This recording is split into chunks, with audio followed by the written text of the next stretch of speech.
The sun had dipped below the horizon, casting long shadows across the streets of downtown Chicago. The city buzzed with its usual evening energy, cars honking, people chatting on sidewalks, and the faint hum of distant sirens blending into the background. It was just another ordinary night for most, but for Marcus Johnson, it would soon turn into something far from normal. Marcus was a tall, athletic man in his early 30s with dark skin and a calm demeanor that made him approachable. He wasn't dressed in anything flashy, just jeans, a plain hoodie, and sneakers, but he carried himself with confidence. To anyone passing by, he might have looked like any other resident of the neighborhood. What no one could see, though, was the badge tucked safely inside his wallet. Marcus was an undercover FBI agent working on a high-profile case involving organized crime. Tonight, however, he wasn't thinking about work. He was simply running errands after a long day. As Marcus pulled up to a quiet street corner, he parked his car and stepped out to grab something from the trunk. The air was cool, and the orange glow of streetlights illuminated the area around him.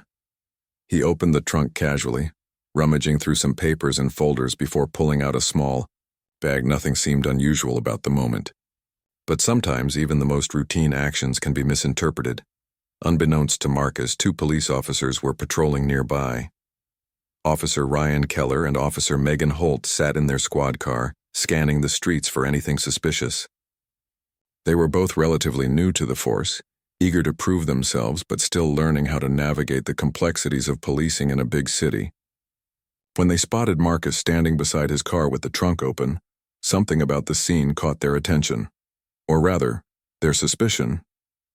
"He's just standing there," Officer Keller said, narrowing his eyes as he watched Marcus through the windshield.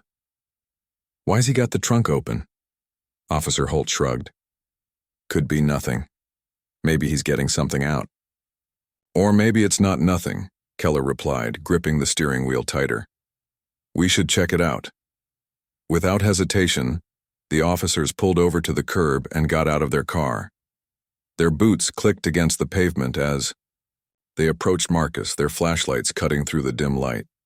Marcus heard them coming but didn't think much of it at first. People walked past all the time. This was just part of living in the city. But then he noticed the uniforms and realized they were cops. "Hey, hands where we can see them," Officer Keller called out, his voice sharp and commanding. Startled, Marcus straightened up and turned toward the sound. His heart skipped a beat, not because he had done anything wrong, but because he knew how tense interactions with law enforcement could get, especially for someone who looked like him. Still, he remained calm and raised his hands slowly, palms facing outward. "Everything okay, officers?" Marcus asked politely, his tone measured and respectful. "I'm just grabbing something from my trunk." But instead of easing the situation, his words only seemed to make the officers more alert. Officer Holt stepped closer, her hand resting on her holster as if she expected trouble. "What's in the bag?" she demanded, shining her flashlight directly into Marcus's face. "It's just some personal items," Marcus explained, squinting against the bright light. "Nothing illegal, I swear." Officer Keller circled around to the other side of the car, peering into the trunk. "Yeah? Then why'd you stop here? This is a pretty deserted spot." Marcus sighed inwardly. He understood why they might find his presence odd, but he also knew he hadn't done anything to warrant such scrutiny. "I live a few blocks away," he said calmly. "I stopped here because it's easier to park.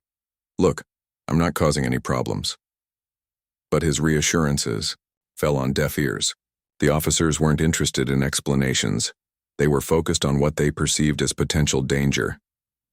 Officer Holt exchanged a glance with Keller, silently communicating her unease. In her mind, Marcus fit the profile of someone involved in criminal activity. A black man alone late at night with a car trunk full of unknown objects. She couldn't shake the feeling that something was off. "Turn around and put your hands on the car," Officer Keller ordered, his voice rising slightly. Marcus hesitated for a split second, confused by the sudden escalation. "Wait, hold on," he said, trying to keep his tone steady. "I haven't done anything wrong. Can we just talk this out?" No talking, Officer Keller snapped, moving closer. Do what I said. Realizing resistance would only make things worse, Marcus complied. He turned around and placed his hands on the hood of the car, bracing himself for whatever came next. As he did so, he decided to reveal his true identity, hoping it would diffuse the situation. Listen, I'm FBI, he said firmly. My name is Marcus Johnson. I'm an agent. You don't need to do this. For a brief moment, there was silence. Marcus held his breath, waiting for the officers to process what he'd said. Surely, once they knew he was one of them, they'd back off. But instead of calming down, the tension only grew thicker. What kind of game are you playing? Officer Holt sneered, stepping forward aggressively. You expect us to believe that? I'm serious, Marcus insisted, frustration creeping into his voice. Check my wallet if you don't believe me. My badge is right there. But the officers weren't listening anymore. To them, Marcus's claim sounded like a desperate attempt to avoid trouble. Officer Keller grabbed Marcus's arm roughly and yanked him away from the car. Shut up and get on the ground, he shouted. Before Marcus could react, he was shoved face first onto the pavement. Pain shot through his body as his knees hit the hard surface. He tried to protest again, but his words were drowned out by the sound of batons being drawn. Without warning, the officers began striking him, their blows landing with brutal force. Each hit sent waves of agony coursing through Marcus's body, making it impossible to fight back or even speak. Through the haze of pain, Marcus kept repeating the same phrase over and over. I'm FBI. I'm FBI. But his cries went unanswered. The officers showed no mercy, convinced they were dealing with a threat that needed to be neutralized. All the while, Marcus couldn't help but wonder how this had spiraled so completely out of control. How could they not see the truth? As the beating continued, a crowd began to gather. Some passers-by stopped in shock, unsure of what to do. Others pulled out their phones to record the incident, capturing every horrifying detail. Among them was Lisa Carter, a young woman who happened to be walking home from work. Horrified by what she was witnessing, Lisa quickly started filming, her hands trembling as she held her phone steady. This is insane, she muttered under her breath, tears welling up in her eyes. They're killing him. Meanwhile, Marcus's strength was fading fast. Blood trickled down his forehead and his vision blurred as exhaustion and pain took over. Just when it felt like the nightmare would never end, the screech of tires broke through the chaos. Another squad car had arrived on the scene, responding to Lisa's emergency call. Out of the vehicle stepped Agent Daniel Brooks, Marcus's partner. Tall and broad-shouldered, Daniel exuded authority as he surveyed the scene. Taking in the sight of his friend lying battered on the ground, his expression hardened. What the hell is going on here? He barked, striding toward the group. Officer. Keller and Holt froze, suddenly aware that they were no longer in control. Daniel wasted no time identifying himself. FBI, he announced, flashing his badge. Stand down now. That's Agent Johnson you're assaulting. The realization hit the officers like a freight train. Slowly, they lowered their weapons, their faces pale with disbelief. Marcus, barely conscious, managed to lift his head slightly. Through cracked lips, he whispered, "Took you long enough." Daniel knelt beside him, concern etched across his features. "Hang in there, buddy," he said softly. "Help's on the way." Within minutes, paramedics arrived to tend to Marcus's injuries. As they loaded him into an ambulance, the mood shifted dramatically. The officers were placed under arrest, pending an internal investigation, and the crowd dispersed, murmuring among themselves about what they had just witnessed. Meanwhile, Lisa's video of the incident was already spreading online, sparking outrage and debate across the city and beyond. For Marcus, the ordeal was far from over. But little did he know, the events of that night would set off a chain reaction that would change not only his life but the lives of countless others. The ambulance ride to the hospital was a blur for Marcus. His body ached from head to toe, and every bump in the road sent fresh waves of pain coursing through him. The paramedics worked quickly, tending to his wounds with practiced efficiency, But their efforts did little to ease the emotional toll of what had just happened. Marcus stared up at the ceiling of the ambulance, his mind racing. How could this have happened? He was an FBI agent, someone who dedicated his life to protecting others.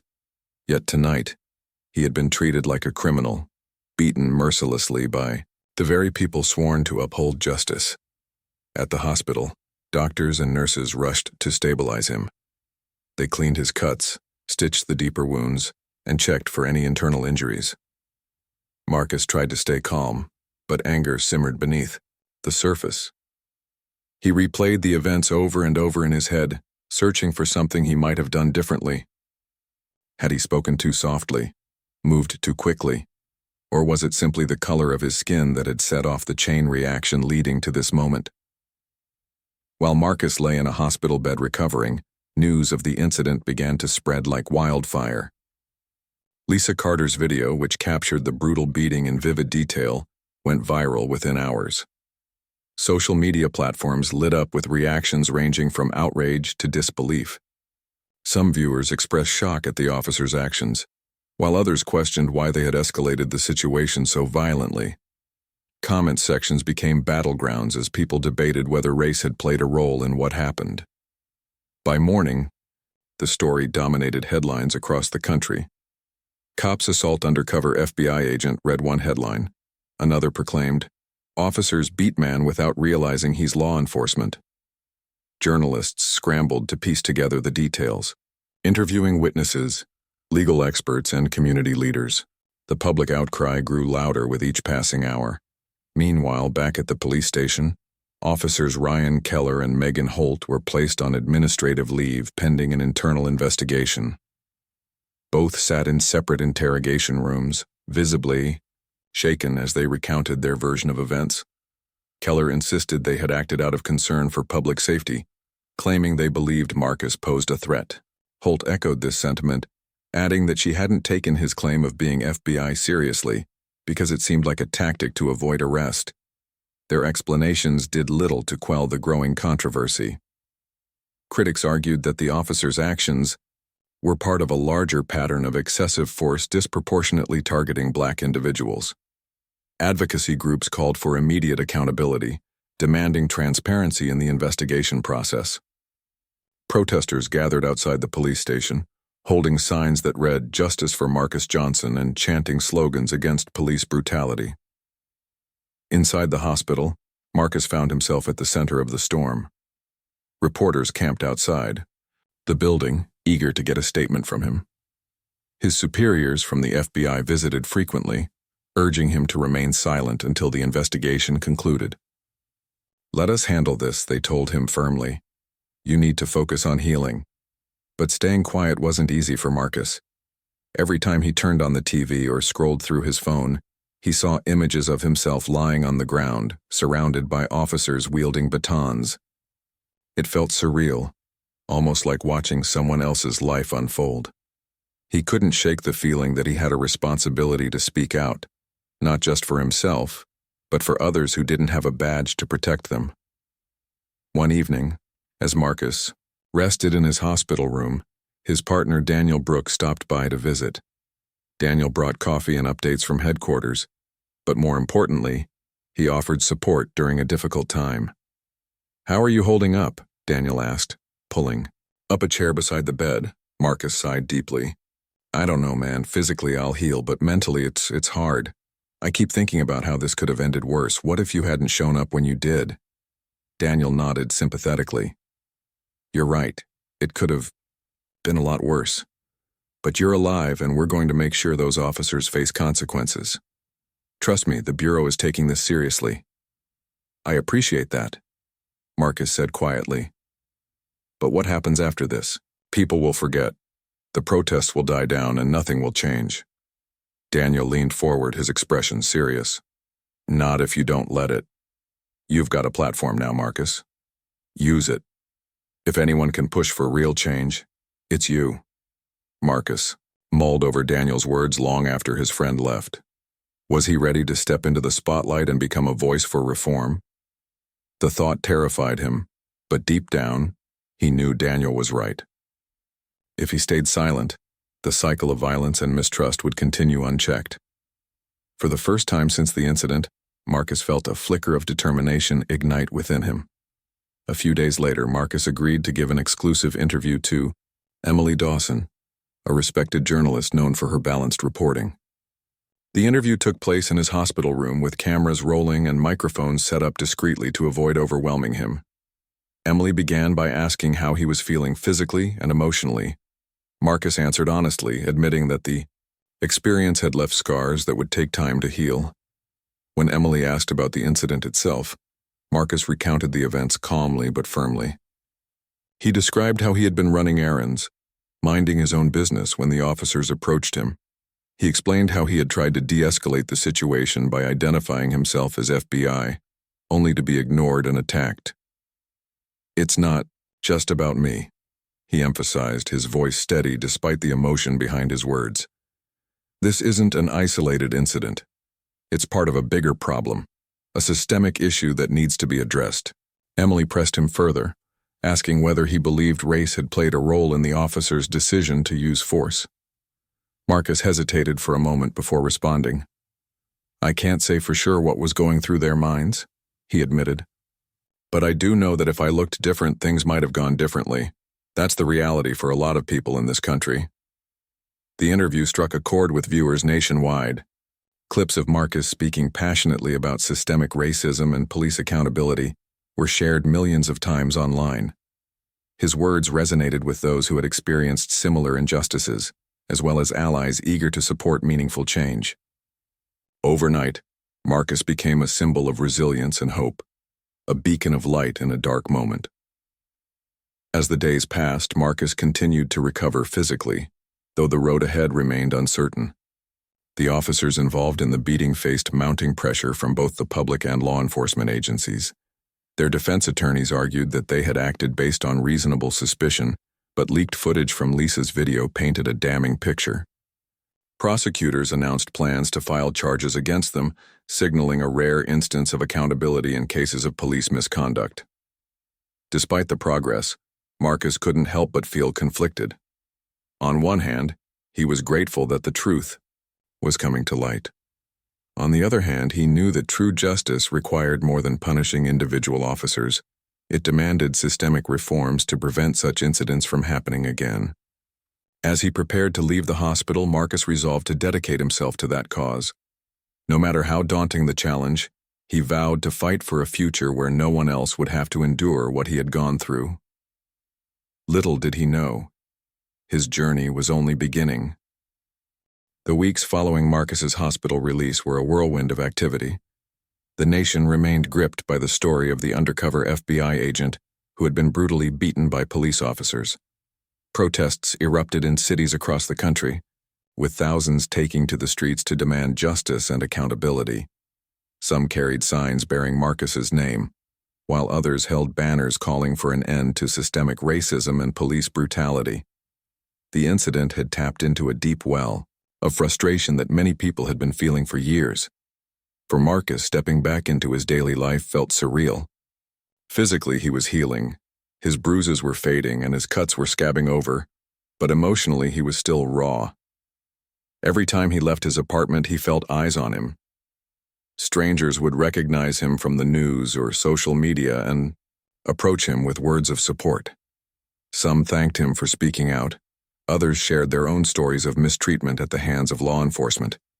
While their solidarity touched him, it also weighed heavily on his heart. He hadn't asked to become a symbol, but now that he was one, he felt obligated to live up to the role. At work, things were tense. The FBI issued a formal statement condemning the actions of the officers involved and reaffirming its commitment to diversity and inclusion within its ranks.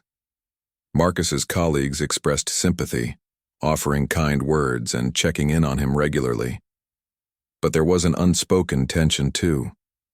Some agents whispered behind closed doors, questioning whether Marcus's decision to go public with his story might reflect poorly on the Bureau.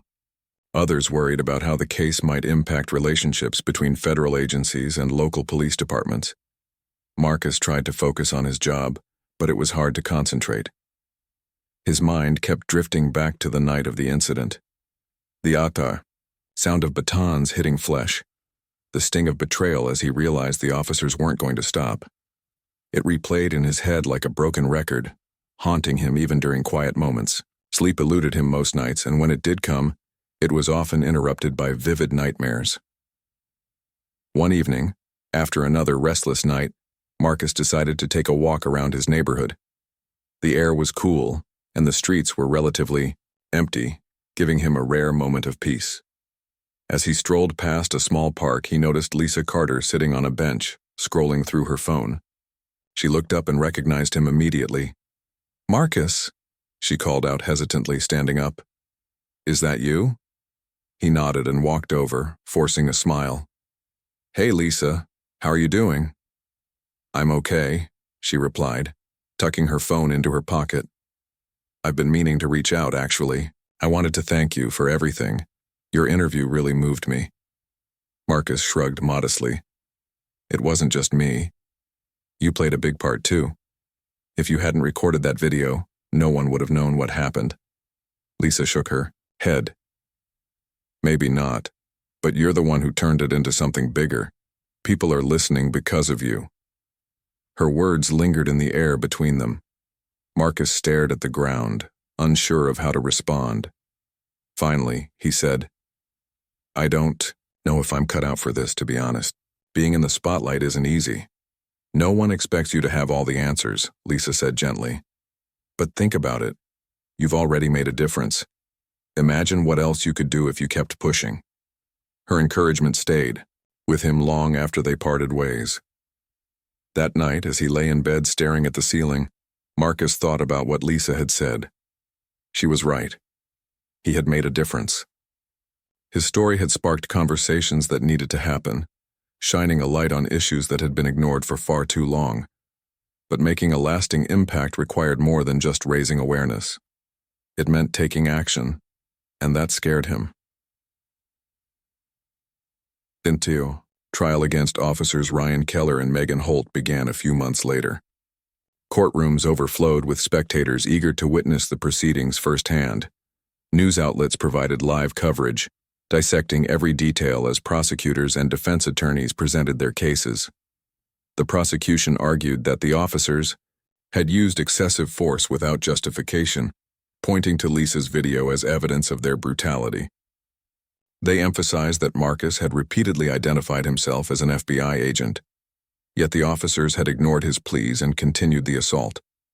The defense countered by claiming that the officers had acted based on reasonable suspicion, arguing that Marcus's behavior standing near an open car trunk in a dimly lit area had raised red flags. They portrayed the officers as professionals simply doing their jobs, suggesting that the situation had escalated due to miscommunication rather than malice. Throughout the trial, Marcus sat stoically in the courtroom, flanked by Daniel and other colleagues from the FBI. He listened intently as witnesses testified, including Lisa, who recounted the events she had captured on her phone. Her testimony brought tears to the eyes of some jurors, underscoring the gravity of what had transpired. When it was his turn to take the stand, Marcus spoke clearly and confidently, recounting the night's events step by step. He described how he had complied with the officer's commands only to be met with violence.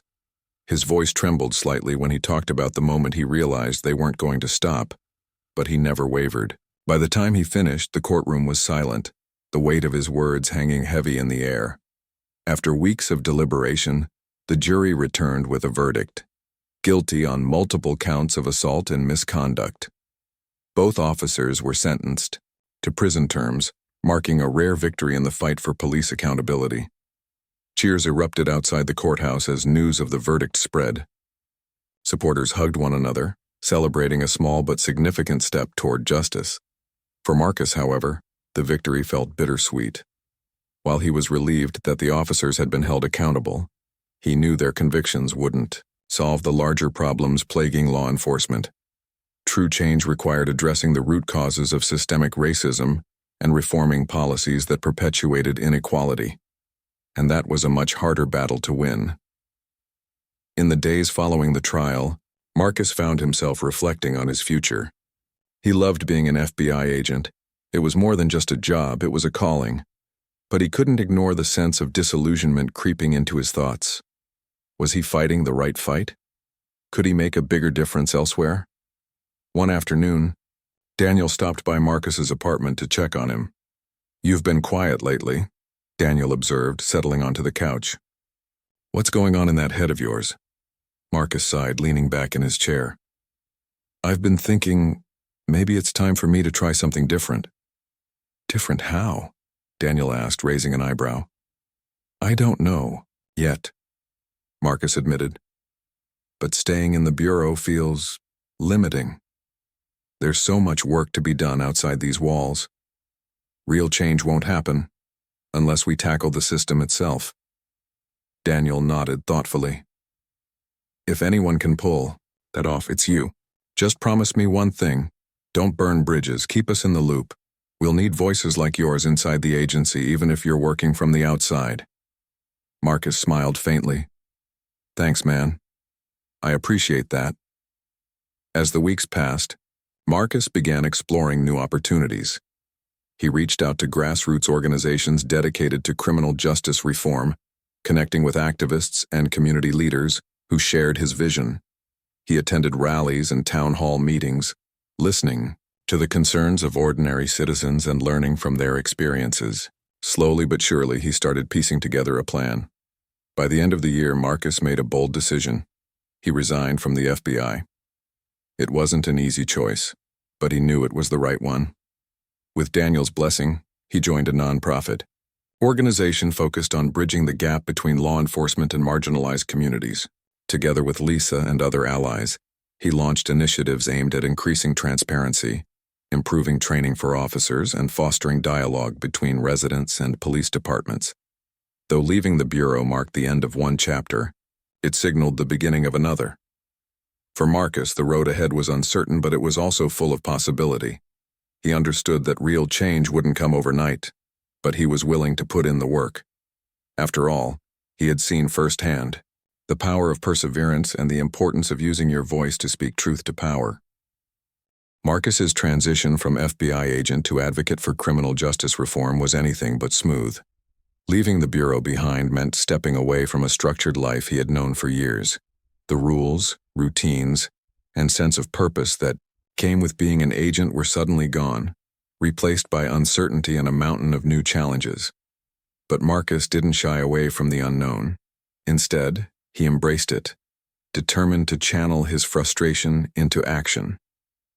His first days at the nonprofit organization were overwhelming. The office buzzed with energy, filled with passionate individuals working tirelessly to create change. There were lawyers drafting policy proposals, activists planning protests, and researchers analyzing data on police misconduct.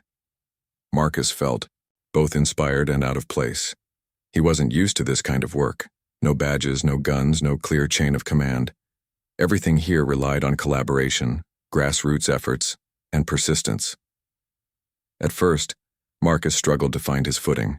His colleagues respected him, but they also expected him to contribute right away.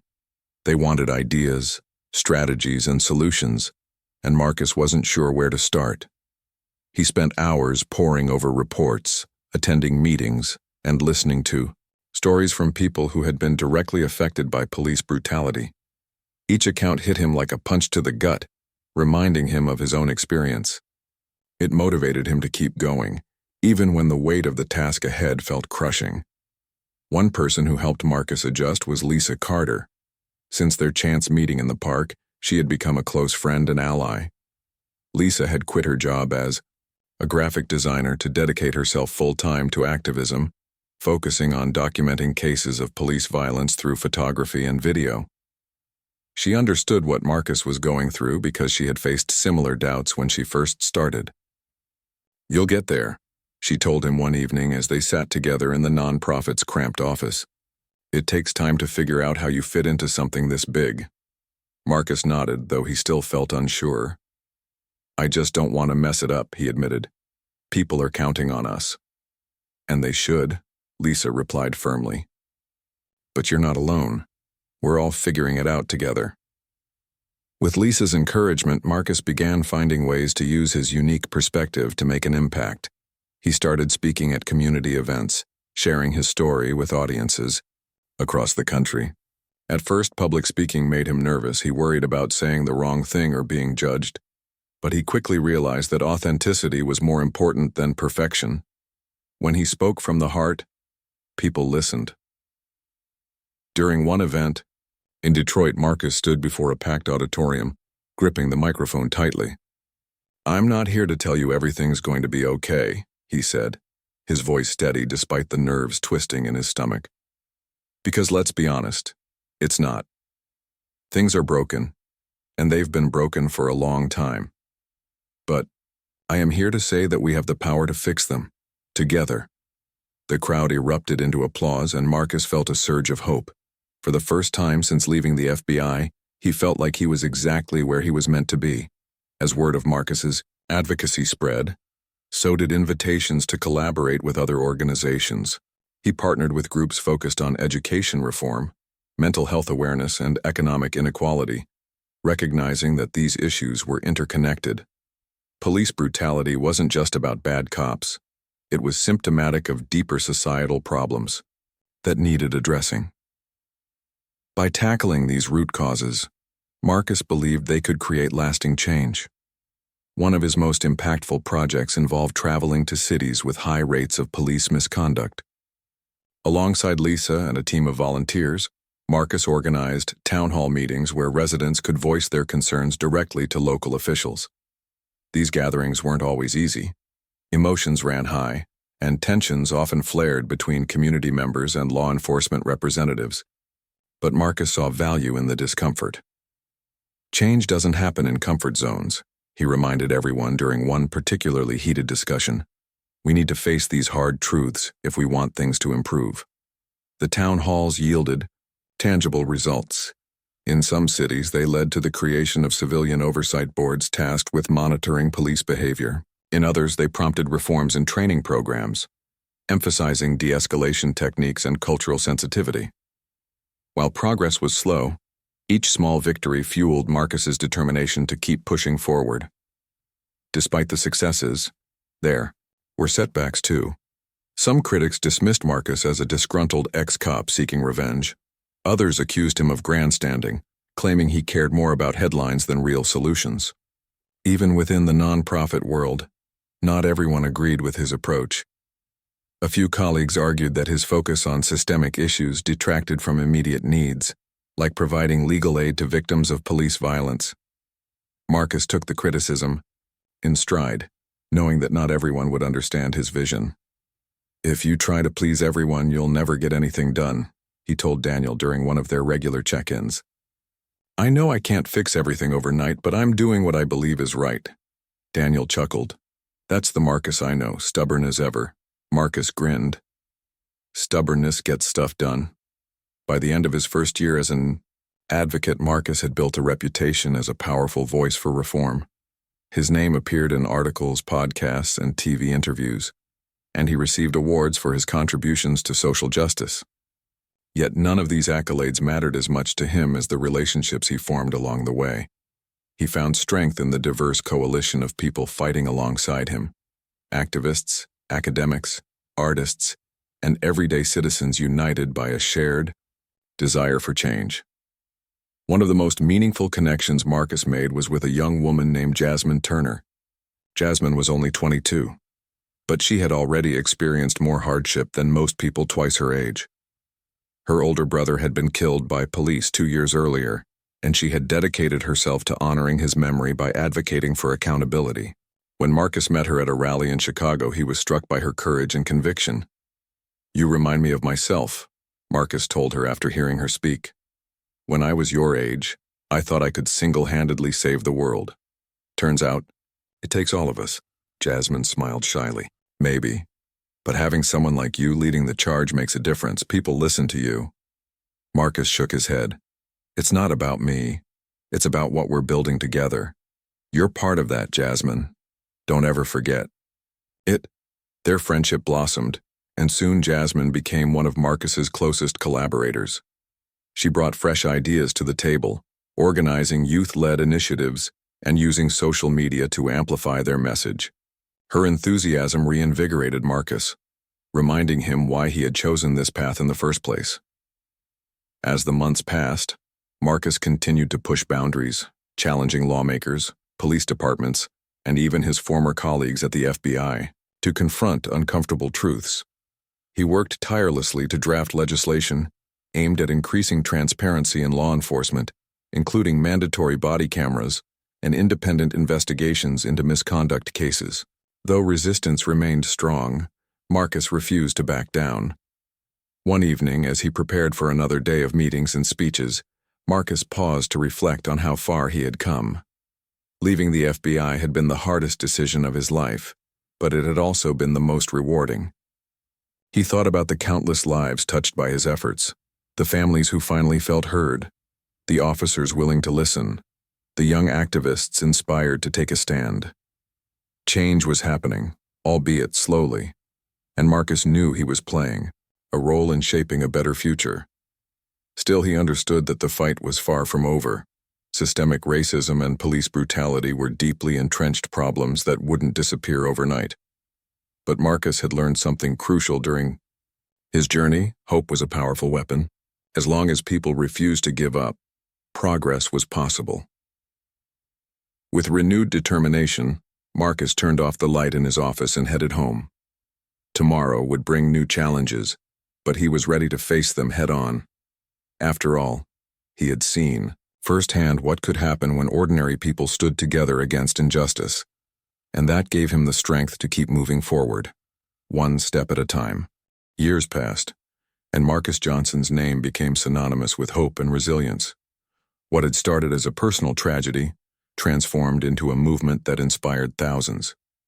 His journey from an undercover FBI agent to a leading advocate for justice was proof that one person's voice could spark change, even in the face of overwhelming odds. But Marcus knew better than anyone that real progress wasn't achieved alone. It took communities coming together, sharing their pain and working toward a common goal. By now, Marcus had traveled to nearly every state in the country, speaking at rallies, schools, and legislative hearings. He partnered with grassroots organizations, lawmakers, and even former police officers who believed in reform. Each city he visited taught him something new, deepening his understanding of the challenges people faced. From rural towns struggling with underfunded law enforcement agencies to urban neighborhoods plagued by systemic neglect, Marcus saw firsthand how interconnected these issues were. One of the most transformative moments came when he returned to Chicago, the city where it all began. The streets felt familiar yet different, buzzing with a sense of renewed energy. Protest signs still hung in shop windows, and murals honoring victims of police violence adorned walls throughout the South Side. But there was also a palpable shift, a growing belief that change was possible.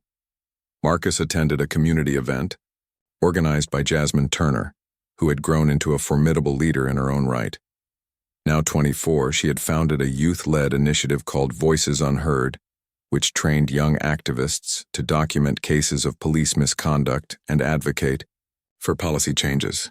The event brought together hundreds of people, young and old, black and white, rich and poor, all united by a shared vision of fairness and accountability. As Marcus stepped onto the stage, the crowd erupted into applause. He smiled warmly, taking a moment to soak it all in. "Thank you," he said, raising a hand to quiet the room. "I'm not here to talk about myself tonight. I'm here because of you, because of what we've built together." He went on to share updates about recent victories, new laws requiring independent investigations into police shootings, increased funding for mental health resources in underserved communities, and pilot programs training officers in de-escalation techniques. These achievements weren't perfect solutions, but they were steps in the right direction. And for Marcus, every step mattered. After the event, Marcus stayed late to chat with attendees. Many approached him to share their stories or express gratitude for his work. One woman, a mother whose son had been wrongfully arrested, hugged him tightly. "You give us hope," she whispered through tears. "Don't ever stop fighting." Her words stayed with Marcus long after the event ended. They reminded him why he kept going, even when the road felt impossibly long. Change didn't happen overnight, but each life touched, each policy reformed, brought them closer to justice. Back at his apartment later that night, Marcus reflected on how much had changed since the night he was beaten by those officers. At the time, he thought his career and maybe even his life was over. Instead, it had become a turning point, not just for him but for countless others. The trial against officers Ryan Keller and Megan Holt had set a precedent, proving that accountability was possible. Their convictions sent a message to law enforcement agencies across the nation. No one was above the law. But Marcus knew that holding individuals accountable wasn't enough. True reform required addressing the systems that allowed such injustices to occur in the first place.